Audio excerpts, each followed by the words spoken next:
the presence of the governors of Davao del Norte and Davao de Oro, I'd like to express the heartfelt thanks coming from the deepest chamber of the heart for people to come at the right time.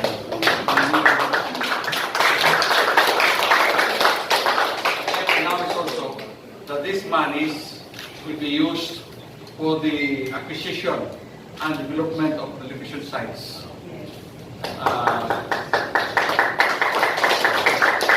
And to help construct the homes of those whose houses have been damaged completely. And there are numbering 9,000 in Davao del Sur, totally damaged homes. There are more than 30,000 partially damaged. So thanks, salamat kayo, magkila ko ngayon ng mga amigo na because I've been betraying these guys. I've been attending ARPOC ever since he's the chairman of ARPOC. DC na. Oh, DC now.